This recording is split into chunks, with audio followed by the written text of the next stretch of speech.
We bought this place because of that corner.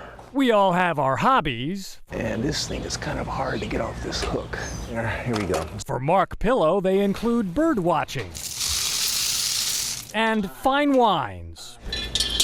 Pillow lives in the Woodlands with his wife and 2 daughters. Oh, and he's looking forward to the new Superman film. It's going to be fascinating to see what they do with the character. You will not win. When it comes to Superman, you see, Mark Pillow has an affinity for the arch enemies. The bad guys, the great bad guys, many times they're the ones that you remember. And the one Pillow remembers is Nuclear Man from Superman 4 back in 1987.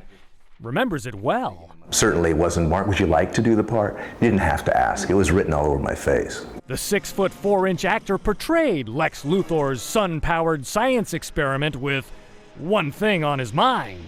Destroy. Destroy Superman now. It wasn't like I had sleepless nights wondering, how am I going to memorize these lines? Destroy Superman now. You know, things like that. Let's just say there was nothing subtle about Nuclear Man. There's a scene where I blow up the Great Wall of China. I had no idea how big of an explosion that was going to be. During filming, the 27-year-old bodybuilder worked with Gene Hackman, Mariel Hemingway. You're just an experiment, freako. And a very young John Cryer. He was funny. Called me Nuclear Dude. He, every day, he was just on all the time. And of course, Christopher Reeve, whose children were little then.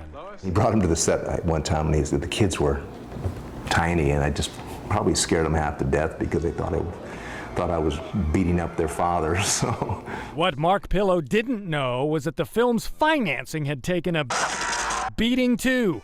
First, the budget was slashed, then important scenes were chopped. When you see the way the movie was cut, some things don't really make sense. Pillow was in costume and in the company of royals when he viewed the finished film for the first time. I was sitting next to Princess Diana and her husband, Prince Charles, on the other side, and I'm wearing skin-tight spandex. And he didn't even get to keep the Nuclear Man suit. It would be loose in all the wrong places and too tight in all the wrong places. So anyhow, Nuclear Man had one fatal flaw, and it doomed him from the start.